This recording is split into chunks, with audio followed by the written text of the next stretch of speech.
Nice Radio's Kalulu presents Just Another Look. Just Another Look is an innovative, exciting, albeit decidedly provocative and yes, certainly controversial, socio-political analysis of issues of a local, regional, and international nature. Just Another Look is heard only on Nice Radio, first aired on Saturdays at 6 p.m. with repeat broadcasts on Sundays at 9 p.m.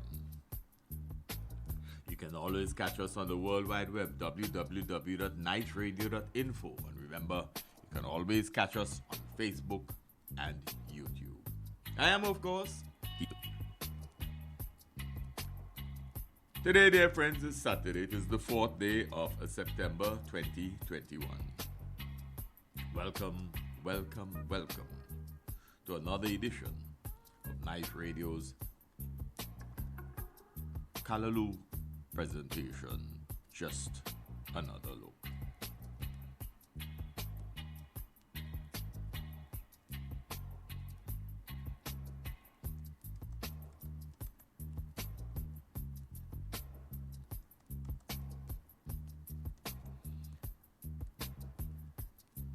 This week we want to focus. But first of all, let me apologize for the absence for the past several weeks. But of course we are back. And I think that is what is important. We want to look this week at the state of the nation, the state of St. Vincent and the Grenadines. The state we are in. What we have become, particularly over the last several years. You know, Just Another Look as a program delights in making reference to the sayings and practices of the old folk, those to whom we refer to as old people. Old people. And the reason we do this is because the more you think on some of the sayings of the old people, the more you come to realize the level of wisdom with which they were imbued. They were, of course, people of their times. People talk about the wisdom of the sages, the older folk, who have taken the time to analyze their respective societies. But you know, one of the problems that we face in contemporary society is that our academics have somehow prided themselves, all too often perhaps, that they are the most brilliant people in the history of mankind. And at times, that attitude is essentially laughable. We continue to have academics who believe that because we have made significant technological advances, that they are, perhaps in local parlance, deserving of being considered the very best thing since sliced bread.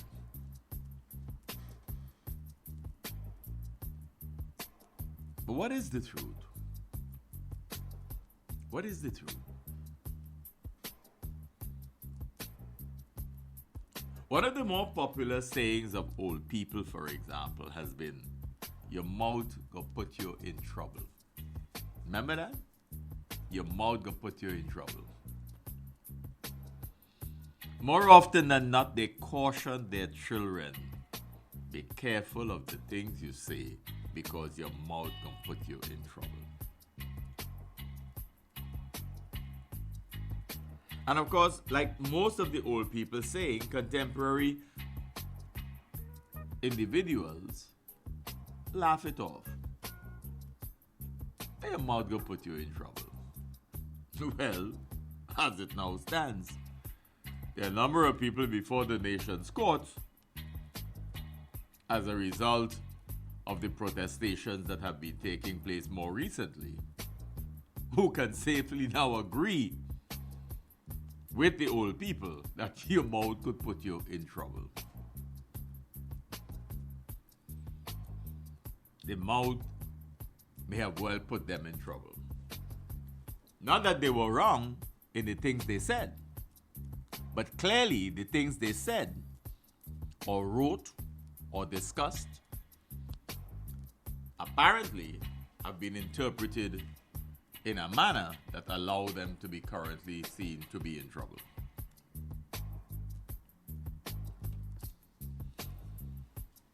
In the wake of some of the protestations in the recent past in this country, a democratic society where rights and freedoms are guaranteed under the Constitution, several individuals have now found themselves the object of searches of their homes. In some cases, charges having been laid. In some cases, items considered personal, like their computers and cell phones, taken away from them as part of perhaps a broader investigation. In an amazing evolving scenario in this country, people have found themselves the object of police investigation in a manner that some of them associated with the 1970s, when the so-called progressives, those who are today the ruminants of the left and the leftovers, were rampant. When they were clamoring for change. When they were so left that it was difficult to know where right was. Today, we are back to square one. The difference is that the regime, the ruling political dynasty, if you like, justifies its behavior in law. It proclaims to the nation that the actions that are currently being taken against some who are engaged in or associated with the latest set of protestations have broken the laws of the country. And so we will see how it plays out in the court. But the individuals who have been targeted in this current dispensation constitute an interesting lot, if only because an analysis of who they are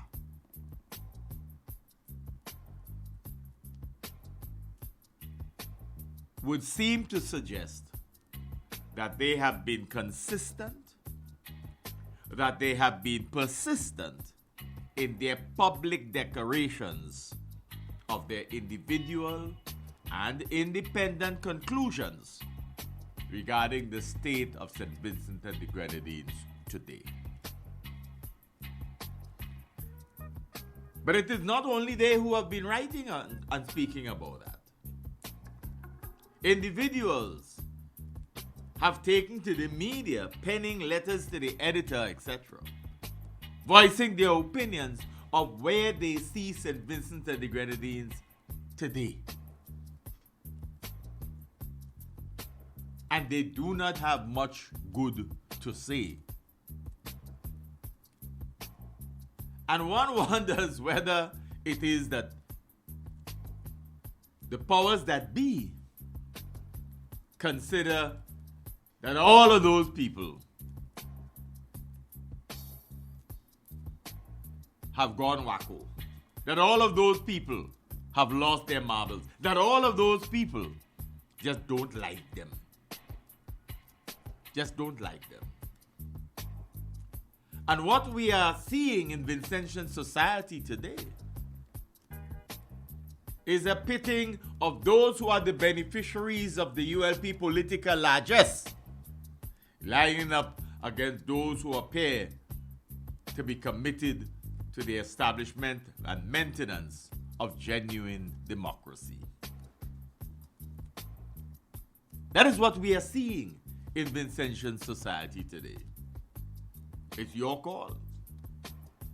You're living in the society. You have an understanding of what is happening and what you're experiencing in your daily lives. Are you comfortable? Not because of what the politicians have made available to you through their largesse. Are you comfortable as an individual? Understanding what a society ought to be and how governance is supposed to be not for one segment of the society but for all of Vincentian society. Are you comfortable?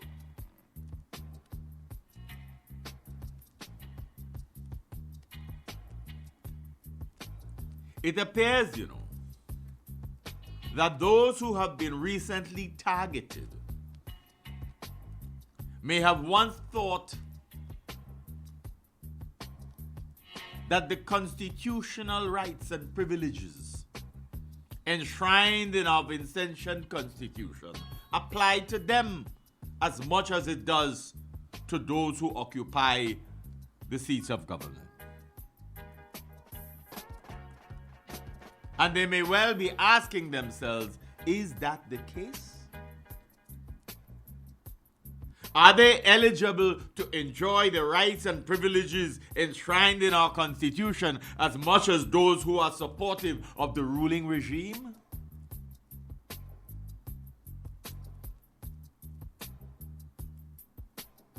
Now, as they are embroiled in searches and pending court cases, they may each be pondering, what exactly is the true state of our nation today? What exactly is the true state of our nation?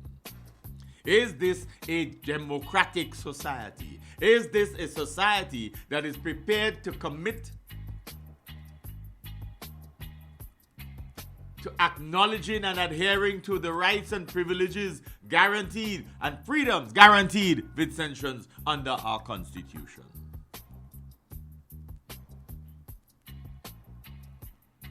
Is this something that is just starting?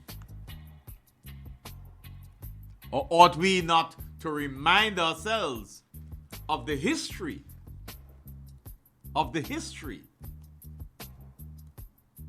over the last several years, and in particular the last 2 decades? We want to bring to mind a particular experience and take you through that experience to enable you, dear listener, to arrive at your own conclusions as to the state we are in and how we got there. Because that is a discussion now of people who, having had all of their energies bottled up, are now expressing themselves out of frustration. You may recall that at one time, this General Secretary of the then Green Party, Auden Graham, remember? Auden Graham was hauled before the nation's courts under the same dispensation of the Unity Labour Party. And he was taken to court for a statement that some thought incendiary.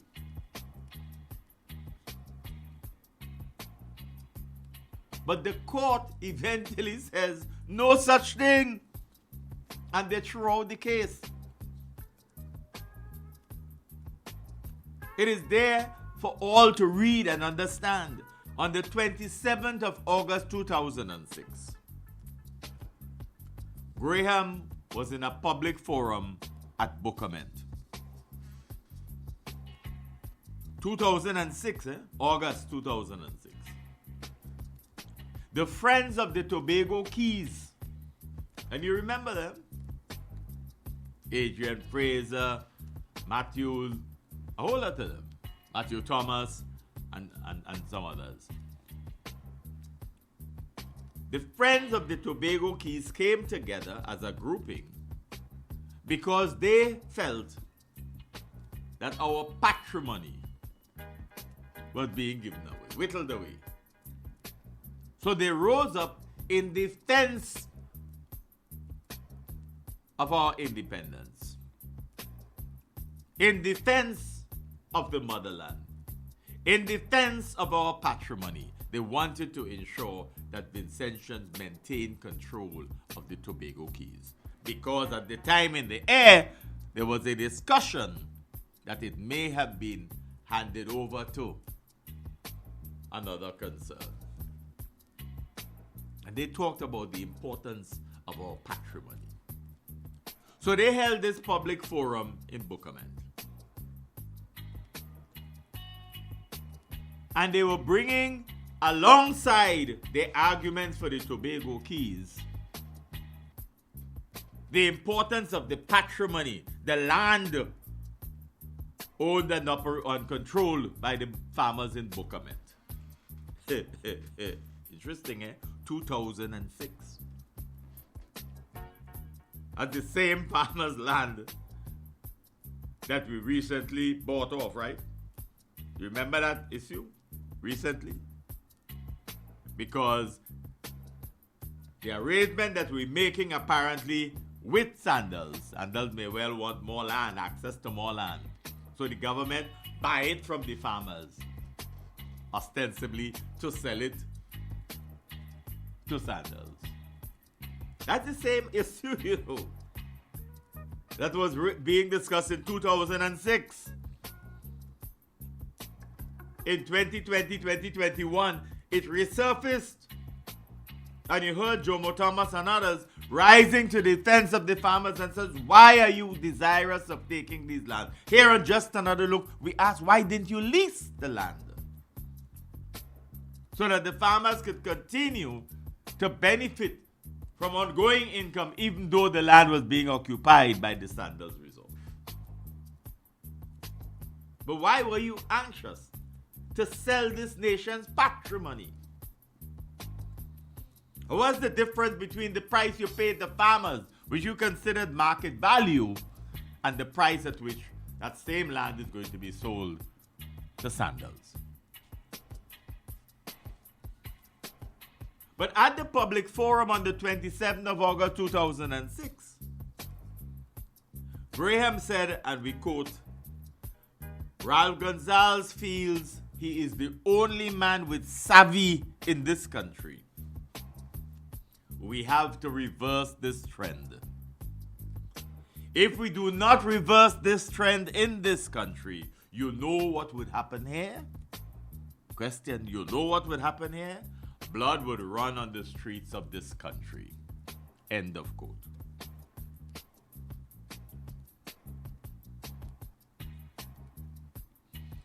And of course, it was considered incendiary by the powers that be.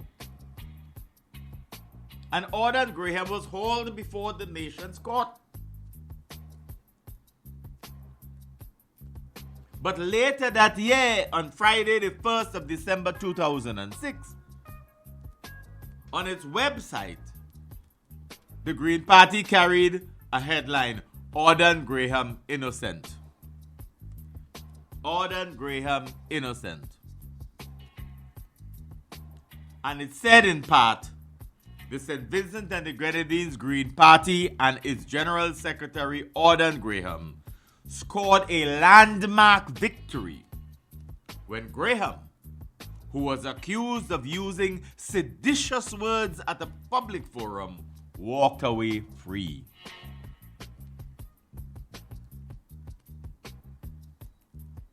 The charge against Graham was dismissed at the Serious Offences Court after Chief Magistrate then Simon Schureman upheld a no-case submission from Graham's attorney, Emery Robertson.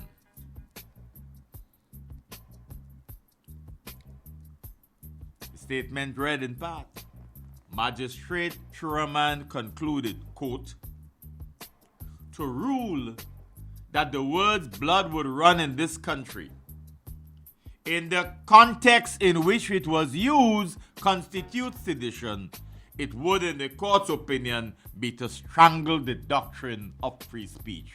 End of quote. That's what we started with, Are our rights and freedoms and privileges under our Constitution guaranteed under our Constitution? Are they now under threat? But we want to show you that the same ruling regime we have now in 2006 appeared to have had a legal system in place that dared to suggest that his words at the time constituted sedition. He was charged with sedition. Yeah? Our legal system. That's our jurisprudence at work. And the Chief Magistrate says to rule that the words blood would run in this country in the context in which it was used constitutes sedition. It would, in the court's opinion, be to strangle the doctrine of free speech. If you or I were listening to Arden Graham, he wasn't threatening to overthrow the country. He was saying that a logical consequence of the behavior being perpetrated in the country would ultimately lead to blood flowing. Why would anyone want to think that that meant overthrowing the country? Unless you were insecure in your position of leadership. But we have legal minds in the administration. We have people who've been practicing for decades.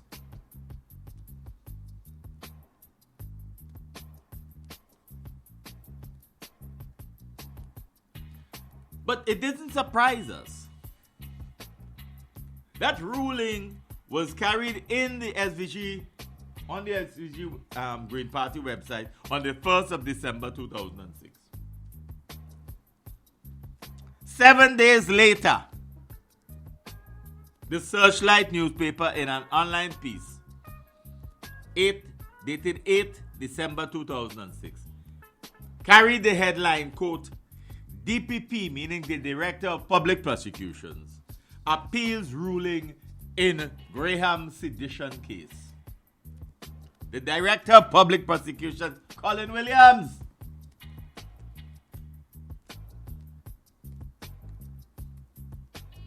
acting for and on behalf of the state, appealed the decision. And they quoted in part, Searchlight, 8 December 2006. Director of Public Prosecutions, Colin Williams, has appealed the ruling in the sedition case against Arden Graham. The quotation continues. He is asking the Eastern Caribbean Court of Appeal to overturn the judgment of Chief Magistrate Simone Sherman, who dismissed the case on November 30th, saying that the words uttered by Graham at a public meeting were not seditious within the context in which they were used, and to rule against Graham would be to strangle the doctrine of free speech. And the Searchlight newspaper went on to quote the DPP, who said, this is DPP Colin Williams, now a judge, quote, in my view, the issues which arise from the Chief Magistrate's decision are sufficiently serious to go before the Court of Appeal so that it can pronounce upon the issues. In my view, The issues which arise from the Chief Magistrate's decision are sufficiently serious to go before the Court of Appeal so that it can pronounce upon the issues. Searchlight noted from Williams that the definition of sedition under the laws of St. Vincent and the Grenadines differs from what constitutes the similar named offense in England, and he's asking the Eastern Caribbean Court of Appeal to consider 5 grounds of appeal. Right? We're not quite sure why he was making reference to what is the difference between the term sedition in England and in here. So here are his 5 grounds for appeal. This is Williams. 1. Whether or not the issue of seditious intent is one for the jury and ought not to have been addressed at the stage of a submission of no case to answer by the accused/defendant. 2. Whether or not the learned Chief Magistrate erred in holding that the prosecution has to prove intention either expressly or by inference. 3. Whether the law provides that publication of seditious words are sufficient to create an offense.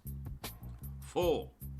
Whether on a charge of uttering seditious words, the prosecution need to specify what the impact of the public is likely to be. And 5. Whether or not the learned Chief Magistrate erred in holding that if the words blood would run in this country were used to be seditious in the context in which they were used, would strangle the doctrine of free speech. Alright?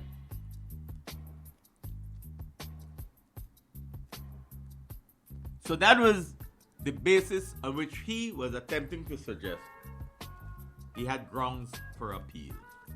This is December of 2006. The judgment was made on the 30th of November 2006 by Churaman. Graham won.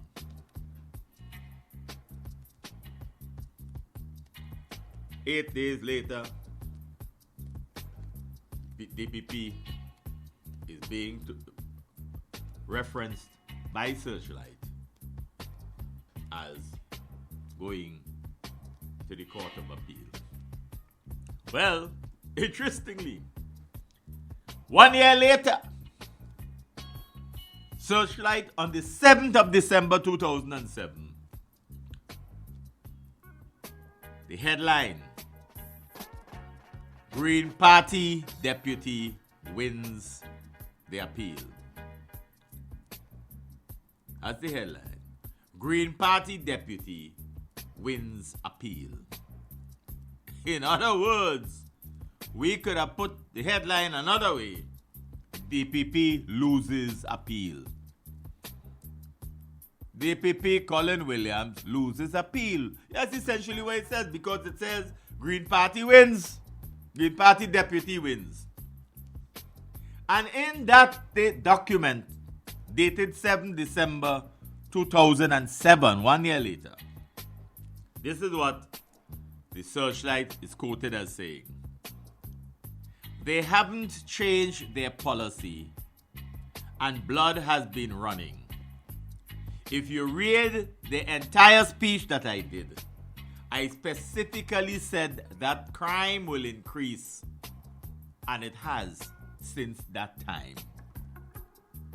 So stated Green Party member Auden Graham at a press conference called by his legal representatives to announce that an appeal brought by the Director of Public Prosecutions against the original ruling by former Chief Magistrate Simone Sherman has been overturned.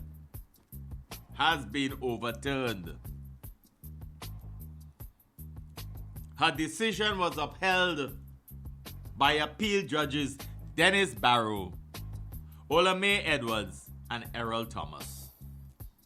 The document goes on, and we quote, the appeal judges said that they could not say that Chief Magistrate Sherman was wrong. and that they will only interfere, especially on an appeal by the prosecution, if the decision was based on an error of principle or was one that no reasonable judge could have reached.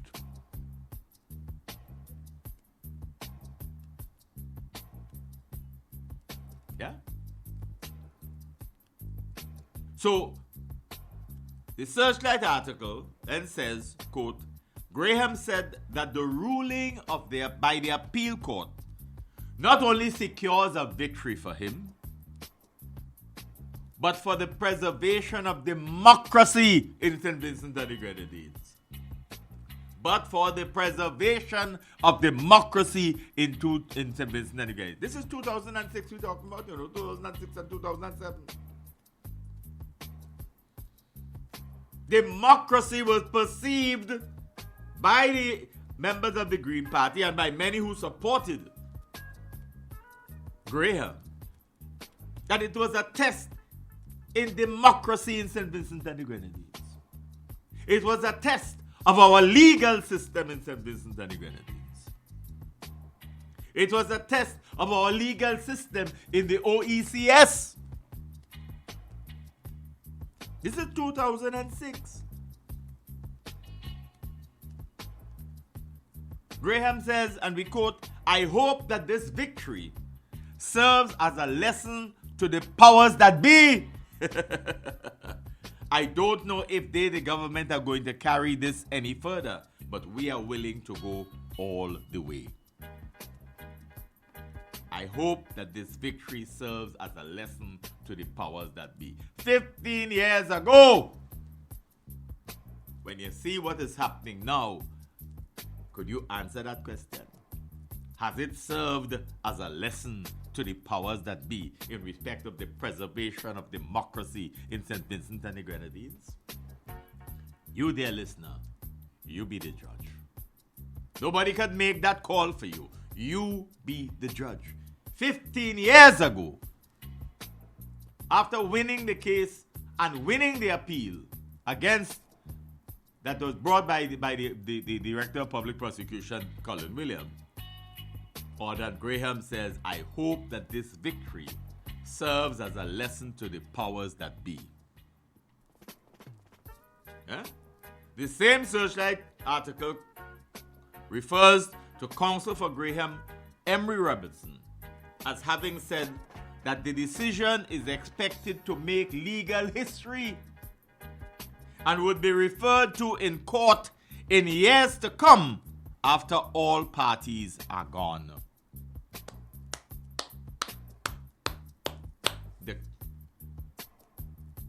The decision would make legal history and would be referred to in court in years to come after all parties are gone. 15 years on, what has changed? What has changed? What has changed in terms of our democracy?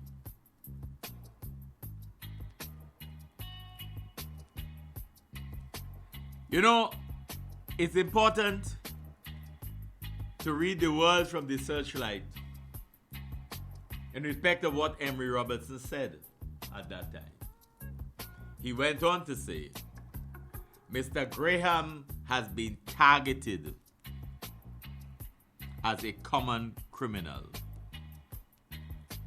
He has been arrested, charged, prosecuted, and we see with the absence of probable cause that the prosecution as being malicious.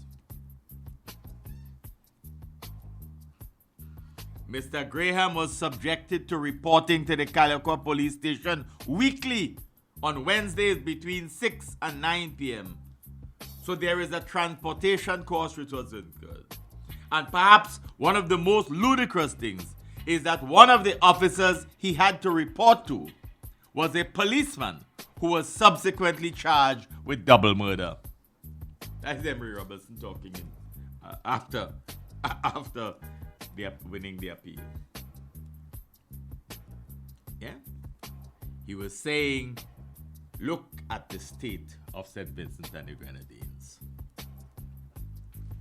Why did we have to go through something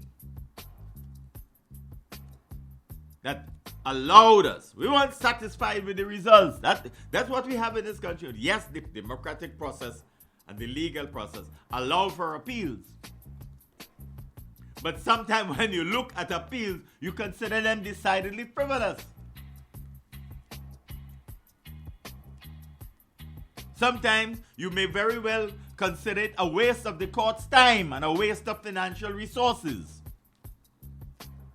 as some people felt about the decision to appeal for the Public Service Commission to appeal the decision in respect of the Public Service Union's case brought in support of some of the workers, Boucher, Poya, and others. Yeah? They said they appeal that. And we asked whether the appeal was done to allow the fellows to reach retirement age so that they're out of service before anything has happened. We're in a legal system, in a framework, in a democratic society where Marcus de Freitas wins a court case umpteen years ago and is still waiting for his compensation. How much more must bigger bigs endure in our society? Because we can find ways with our legal system and our understanding and practice of democracy to have him in abeyance as though he's not a human being. And so Emory Robertson reminded us that having arrested Arden Graham on charges of sedition, arrested, charged, prosecuted, treated as a common criminal,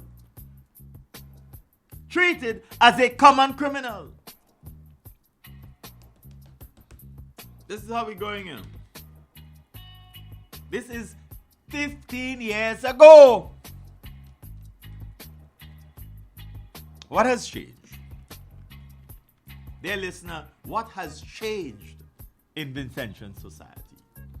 When you see what is being done now,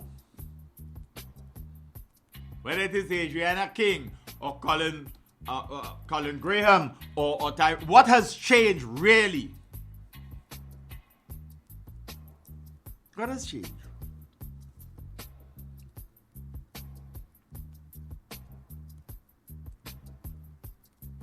So we take the time today, dear friends, to refresh our memories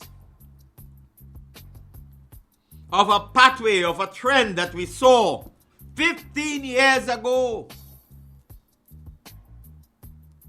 And for the most part, Vincentians stilled their tongues. They heard nothing from the Christian Council. Nothing. You heard nothing from the Bar Association. Nothing.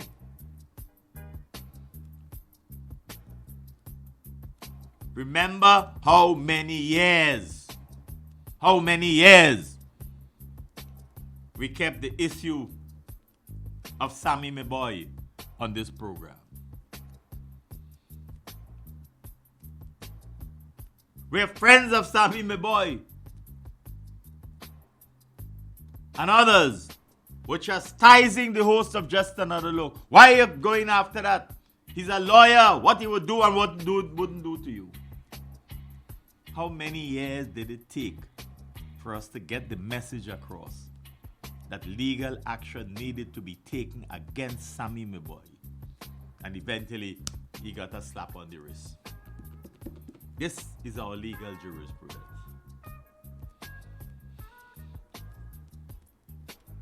Vincentians living in circumstances of this country 15 years later, 15 years after the Arden Graham issue, must be asking themselves, what has changed? What exactly has changed in respect of the state of our nation?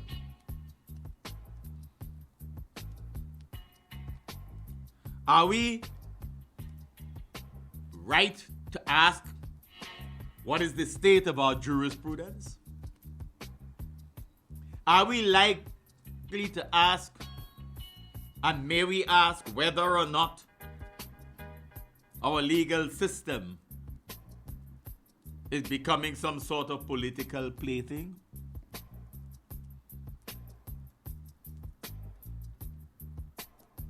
You know, our analysis here at Just Another Look suggests that while some may be willing to merely characterize the current state of affairs of our nation as a distraction, we insist that those who limit themselves to that kind of analysis miss the point, because they failed to understand the state of play that is today Vincentian politics.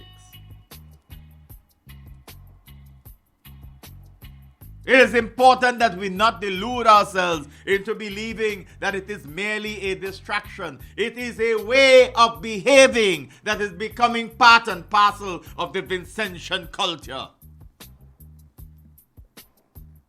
We have witnessed over the last 20 years the significant transformation of this country's political culture, to such an extent that only one set of people appear to be beneficiaries of the political and economic largesse. Is that the way we want our society to be?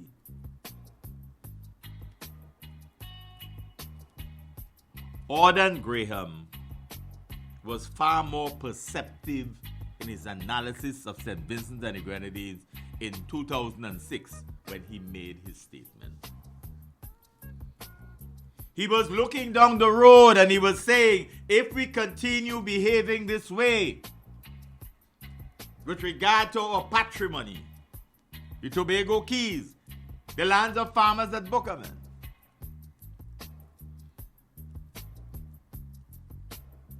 if we continue that way, what will there be left for Vincentians as yet unborn? If you give away or if you sell our birthright, what are we leaving for successive generations? There are many countries around the Caribbean that have engaged in that practice of selling it out, selling it out, selling it out. Why? Because they will die before those other generations are born and eligible to demand our patrimony. They do it all the time. They commit countries to approaches to economic development that they know may not in the end be sufficiently beneficial for successive generations, but it makes them look good at the time that they're in office. That is part and parcel of our Caribbean political culture. And it is interesting that those who are doing it today were once the protagonists of change and who lambasted then governments for focusing too much on megalomania, on fancy buildings, on structures, infrastructure projects that are legacies to themselves. So you stand up and you glibly laugh with your air hostess style. Look at the nice building I put down here. Look at the nice one I put down there. Look at the other fanciful one I put down there. But you locate the most modern medical facility in our country in an area that is threatened by the continuing existence of an active volcano. And we think that that makes sense, and we seek to justify it because we can talk. We can talk. Now that you have seen what Mama Soufri has done to the northern, eastern, and western, northwestern, and northeastern parts of the country, you ain't talking no cross-country road again, are you? Are you? How ill-conceived, how ill-conceived that was back then. When Dr. Rayland Murray told you it would be like cutting the veins of a man's hand, what he will do to the water resources of this country and the water courses. When they laughed and says, you don't know where to start and you don't know where to meet the other side. But we gave the nation the impression then that we were fulfilling that promise to give you a cross-country road. Remember, Julian Francis says he was going to be campaigning in the next elections on the cross-country road. And just another look says, not even on a motorized donkey. Will that happen? Not even on a motorized donkey. It hasn't happened after 20 years in office. But they will never discuss that. They will never discuss that. Just as they will never discuss integrity legislation with any measure of confidence. That is the state we are in. Graham was actually prophetic. A prophet does not blindly predict the future, you know. The prophet is he or she who, in a crystal clear analysis of the past and present circumstances, actually reads the seemingly inevitable pathway that looms ahead if there are no fundamental changes. That is what prophecy is about. Looking at the past and present and being able to suggest if these things continue, if these conditions continue, such and such will. That is what Graham said. And that's what he said in celebrating his victory. He says, if you read what I said, look at what has happened with crime. Look how many years under the ULP administration we have set new national records for murders. We seem to want to stop counting the extent of domestic violence in this country. When it suits the leadership's pride and purposes, women become important.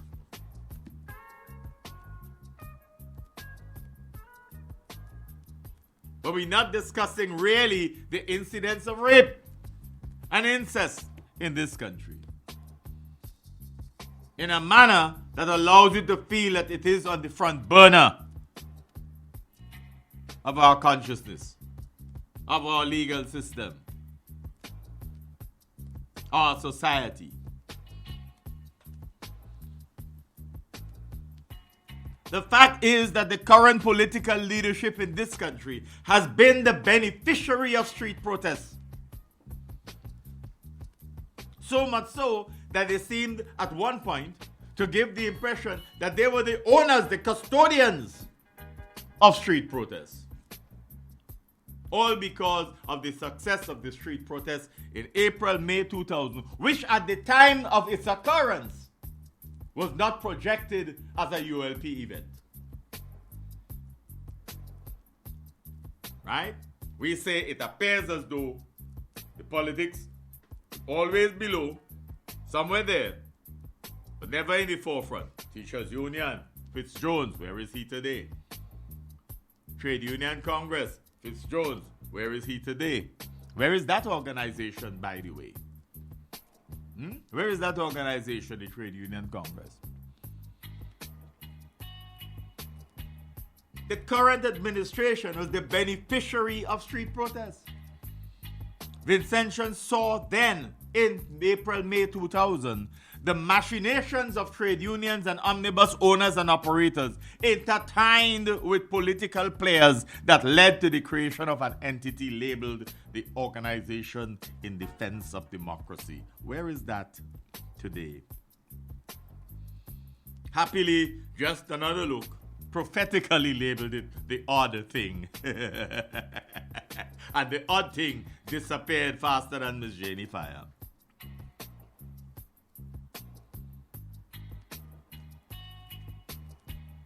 The Organization in Defense of Democracy that promised that it came into existence not just for the crisis of April, May 2000, but it will stand the test of time regardless of the future of politics in this country. Where are the mouters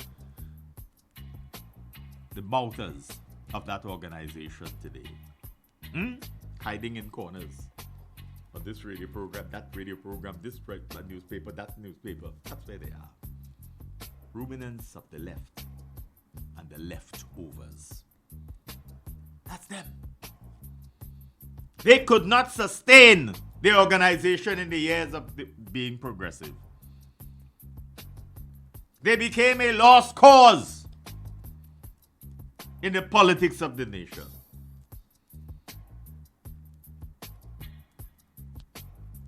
And they saw an opportunity, opportunistic as they are. They saw an opportunity in the street protests. Jumped at the bandwagon, only to be thrown off once the ULP came into office. Relegated to places of insignificance. Insignificance. No wonder we redefined it as the odd thing.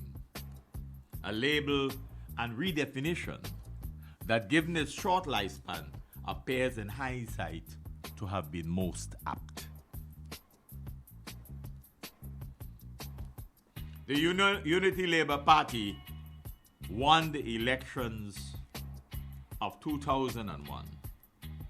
Elections that were spawned at the Grand Beach Accord in Grenada. And the ULP has been in office ever since 2001. It was not long, however, before the honeymoon was over, but the crafty politics of the organization has allowed it to win successive elections, and even while losing the popular vote in 2020, has characterized its leader as quote-unquote world boss. And during the more than 20 years of being in office, Vincentians have been treated to a transformation of the protestations of 2000, started by trade unions, into a politically convenient trophy refashioned into the roadblock revolution. An as yet ill-defined concept. You know, if you have the gift of gab, you could talk a lot of nonsense. Erudite vacuity, we call it. Erudite vacuity. Saying nothing in a very fanciful way. That's what we have done. Those who initially claimed not really to have had anything to do with how this process started in 2000, eventually became the beneficiaries enough to suggest that they led some sort of roadblock revolution. We have also found that in some quarters, we have heard mention of the godfather of protests being bandied about. Another as yet ill-defined concept.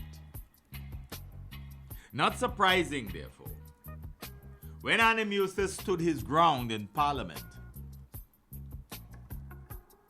and refused to take his seat as directed and ordered by the Speaker of the House, and his colleagues stood in solidarity with him.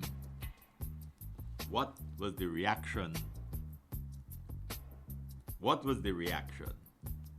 We called in the boys. We called in the police. And they took some of those opposition leaders and treated them like trash. Some of them elected officials, like Daniel Cummins, like trash. Bang the heavy door of the chamber on his foot. And when that wasn't enough, hold him and cart him down the step. An action that has led to him being so close to being paralyzed. But not only did they sit there on the government side and watch the show, they said nothing. And one wondered, where was their humanity for that period? Any of them went to find out what went wrong with Cummins? Or any of those that were treated that way? Any of them opened their mouths to stop what was happening? And how many of them today look at their children and can explain to their children why, as fellow human beings, they sat there and watched the police treat parliamentarians, their colleagues in the legislative arm of this country's government, in the manner in which they did. Some of them may still be fearing that their children or grandchildren, knowing of what happened, would ask them one day, Mom, Dad, why didn't you say anything? Why did you just sit there? Had the tables been turned, would you have maintained your silence? What would you have expected of the other side if the shoe were on the other foot? Your children and grandchildren will read about your history, your role in Parliament, and your having sat there and watched the brutality meted out to your colleagues. And at the end of the day, what do you do? Satisfy your consciences by saying this is all politics? When people could have died and people could become sustain life injuries. And when the issue of the chair to ease Daniel Cummins' pain, when that came up, it was an issue. You had to get permission to bring a chair inside the house because it's not like the rest of the furniture. Imagine that. Now imagine that. All it needed was an off-the-record approach to Daniel Cummins and say, well, what happened? You know, I mean, okay, what's the purpose of this? But instead to make it an issue in the Parliament itself. And we talk about humanity. We talk about love. And our Christian Council has a lot to answer for in terms of its seeming ignorance at times to these issues which relate to man's humanity, to man in our society. And you have a lot to answer for because your foundation is your Christian faith. And like Christ, you are committed to speaking out on things that are offensive to God.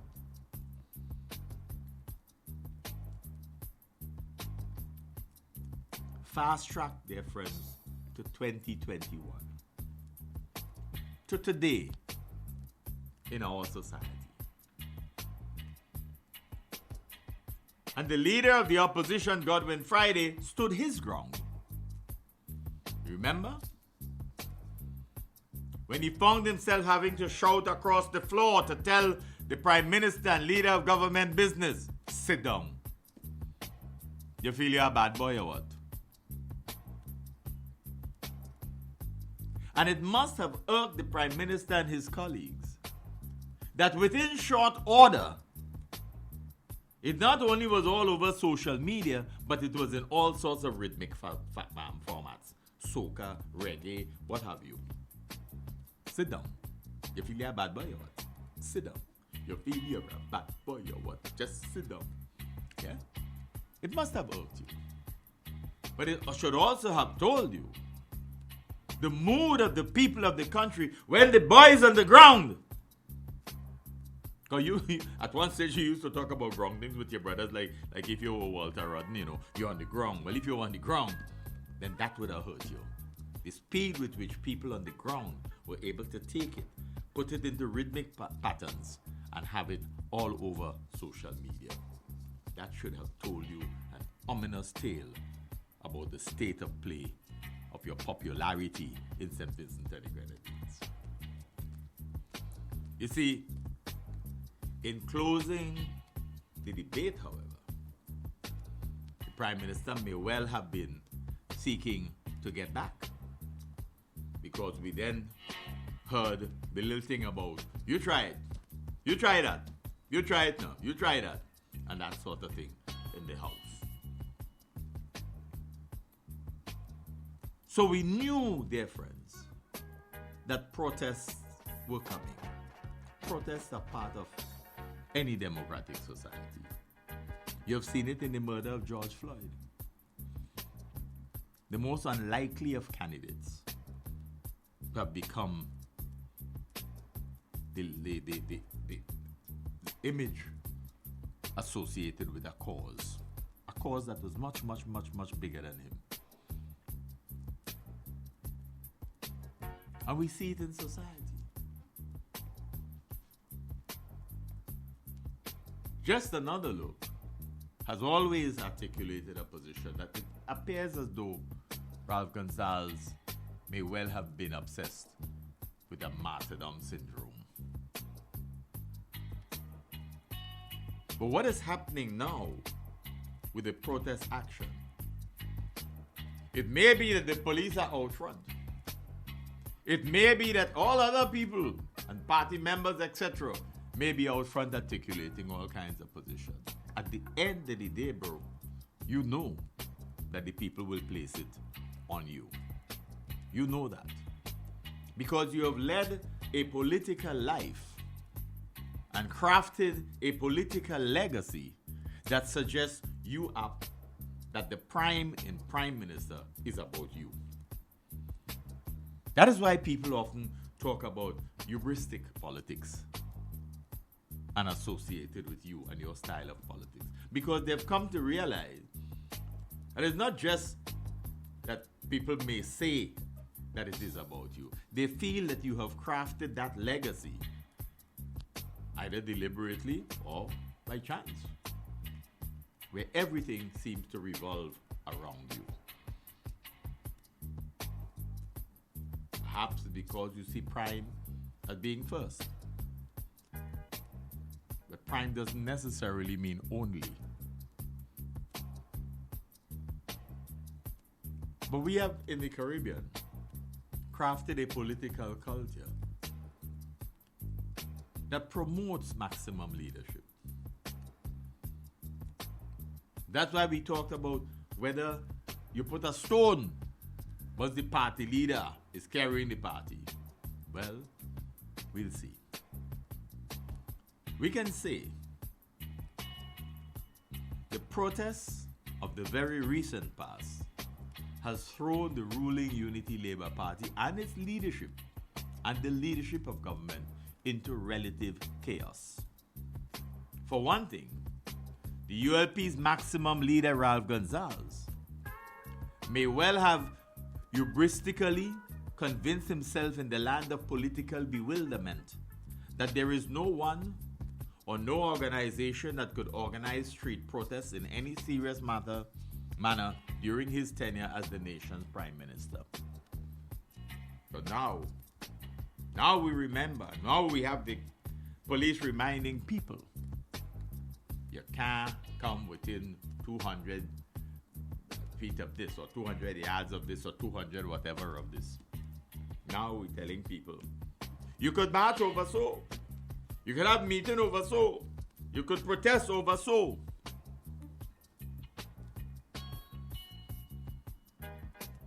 The reality that protests have started at all and continue to grow in size and were not initiated by the opposition political party may well have been salt thrown on an already open wound as far as the ULP is concerned. It must be a bothersome thing that this didn't start as a result of the politics of the opposition New Democratic Party. You know, Vincent Beach always reminded those who were willing to listen that he lived through the experience of Papi Josh. He often spoke of the transition of Joshua from king, political king, to near political neophyte, near political non-entity. And Beach would remind you the one thing he learned from Papi Josh is when the people ready to dump you, there is absolutely nothing you could do. Just take up your bag and walk. You know, unfortunately, there appear to be many in the Unity Labour Party, in their leadership cadre, who have either not understood Beach's words of caution or who have deliberately adopted a denial syndrome. In the world of politics in democratic societies, protests are a part of that democratic process. The response of those in authority is generally seen as a sort of acid test of the strength and depth of their democratic nature. This is largely because protests reflect the will of the people. When there were protestations here in April, May 2000, the Unity Labour Party boasted that those protests at the time reflected the will of the people. And even though the ULP did not place itself at the forefront of the protests initially, there was always reason to believe that the organization's leadership was somewhere engaged in the process. Remember, dear friends, remember, Gonzalez was frequently on air in vocal support of the protests. Remember, Julian Francis and his A-team were engaged in the setting up of the roadblocks, the turning down of wastemaster bins, etc., to ensure that the roads were appropriately blocked. Key figures in the party found themselves at blockades and were often the ones articulating the quote-unquote cause when there was an opportunity to speak to the media. Remember, at one stage you had fellas getting up and saying, well, the people have to understand this is just a little inconvenience. Inconvenience for progress. Inconvenience for progress. Remember, when the planes were going to Grenada, some of the members of the odd thing were fighting to try to get a seat and ended up on the same plane with James Mitchell. Because by that time, the dynamics had so changed that they knew it was a political trip. That is why we asked the question, if the odd thing was so important, if it was as important as the leaders of the odd thing suggested they were, why were they the ones walking on the beach with James Mitchell? Why not? Huh? And Mitchell has to take responsibility for what happened there and then. He may, in his writings, explain why he did what he did. But that doesn't necessarily make it right. It doesn't necessarily make it just. And it doesn't necessarily make it democratic.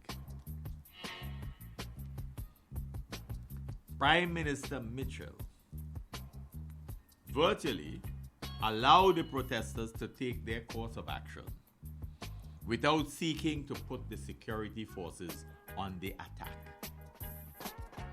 He did not precipitate a crisis of a violent nature or a volatile nature.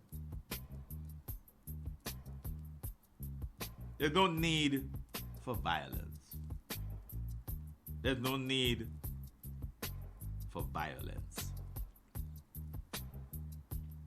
We have never had a situation since independence where the national security forces were called to action in Parliament and there fling parliamentarians down the stairs of that historic building in the manner that occurred a few years ago. Never. And that action, dear friends, can never be forgotten, must never be forgotten, and will never be removed from our nation's history. Because it speaks to the nature of our parliamentarians. It speaks to the nature of he who sat in the chair overseeing that particular situation. It speaks to the quality of leadership of our country in terms of government. It speaks to the quality of leadership of the police, our security forces at the time. It speaks to where we are in terms of our humanity, our respect for our fellow men and women, and for our understanding of what constitutes democracy. The police's treatment of parliamentarians on the aforementioned occasion is unconscionable. We've never had an apology from them. But they know that their behavior was completely unacceptable under the norms of fundamental democratic principles. But they knew then that no one on the government side was going to speak up. And no one on the government side, nor the Speaker of the House, was going to stop them from doing what they came there to do. And you know, each day that any of those police officers who were involved in that behavior, or any of the parliamentarians who were there and kept their mouths shut on that day and since, whenever they see Daniel Cummins, I wonder what they think. And I wonder when their children ask them, Mommy, Daddy, were you there that day when Daniel Cummins was flung down this chair? Did you go and ask him? Did your conscience, your Christianity, your faith move you to ask, what really happened, Daniel? How could they treat you this way? The deafening silence of the parliamentarians who sat and watched, perhaps even gloated at times, will never be forgotten. Their children have to live their entire lives knowing the way in which their parents sat idly by and watched what many believe to be a grave injustice and a travesty to genuine democracy unfolding. The old people say, do so and like so. But this is a fundamental truth. Every attempt by anyone to suggest that a protest takes place results in what many perceive to be threats, some veiled and some not so subtle. Today we have the Commissioner of Police essentially directing how protests are to take place, in a manner of speaking. Today we have people who have been hauled before the nation's courts, according to the new newspaper dated Friday 3rd, 2021, for organizing or were concerned in organizing a public process or meeting without notifying the Commissioner of Police at least 24 hours before the procession. And on the same date and place, they took part in a public procession contrary to Section 5, subsection 1 of the Public Order Act, Chapter 396 of the revised edition of the Laws of St. Vincent and the Grenadines, 2009. Jomo Thomas's quotation of Martin Niemöller in his weekly peace plain talk dated 3rd September 2021 is most apt at this juncture in Vincentian history. Not just our political history, but all of our history. The quotation reads, and we quote, "First, they came for the socialist. And I did not speak out because I was not a socialist. Then they came for the trade unionist. And I did not speak out because I was not a trade unionist. Then they came for the Jews. And I did not speak out because I was not a Jew. And then they came for me.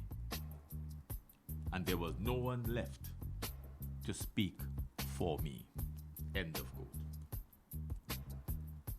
In St. Vincent and the Grenadines, we have come to learn that the old people's saying is correct.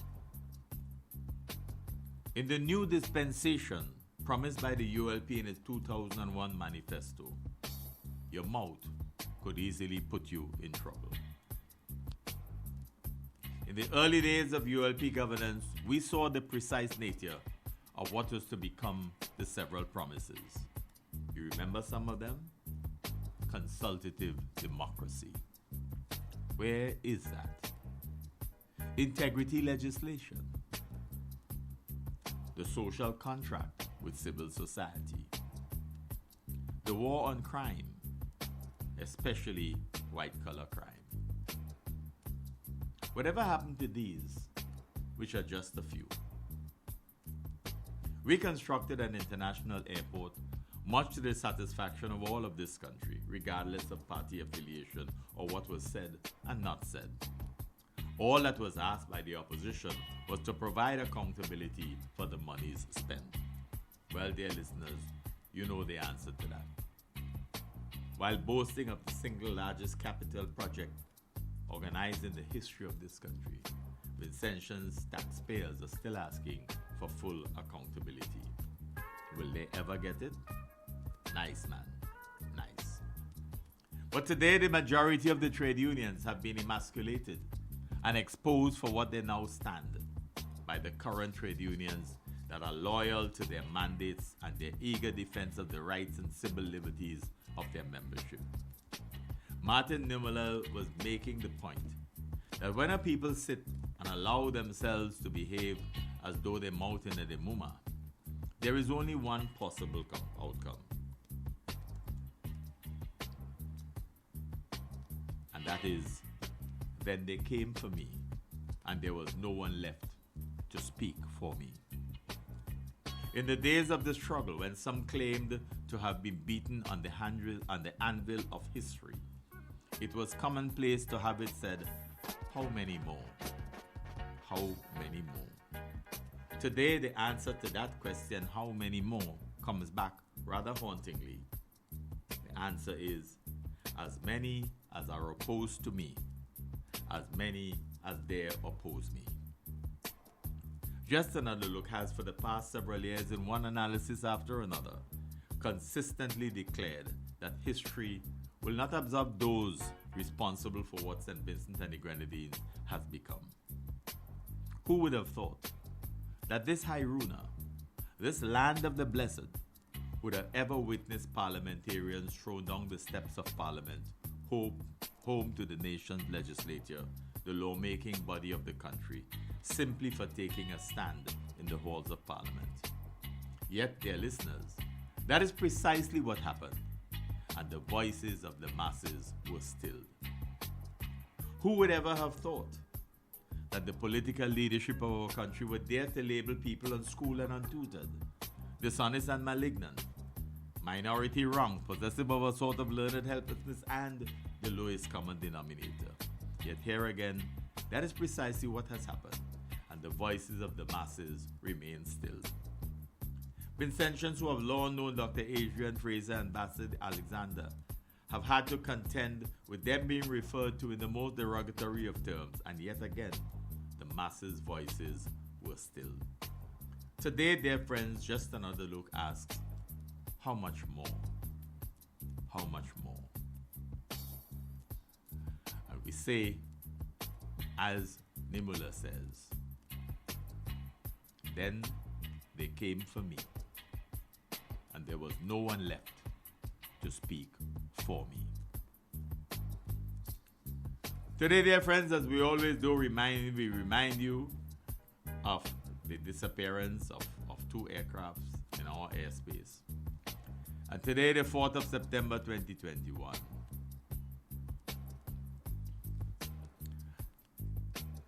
tell you that it marks 5,363 days since the disappearance of J8VAX, Rashid Ibrahim on board and piloted by Dominic Gonzalez. Today, the 4th of August, 4th of September 2021, marks 4,053 days since the disappearance of SVGA J8 SXY, piloted by Suraj Lakram. But we remind you, coming up this month, we'll have the 13th anniversary. On the 19th of September, the 13th anniversary of the crushing of Patricia Bowman in her car, right in Rattle Mill. 19th of September 2008, on her way to work, she was crushed to death. What a way we live in St. Vincent and the Grenadines. What a society we have become. Then they came for me, and there was no one left to speak for me. Enough said. You've been listening to another edition of Nice Radio's Kalulu presentation, Just Another Look. Just Another Look is an innovative, exciting, albeit decidedly provocative, and yes, certainly controversial, socio-political analysis of issues of a local, regional, and international nature. Just Another Look is heard only on Nice Radio. First aired on Saturdays at 6 p.m., repeated on Sundays at 9 p.m. Remember, you can catch us on the World Wide Web, www.niceradio.info. You can also find us on Facebook and YouTube. I am, of course, Keith Joseph.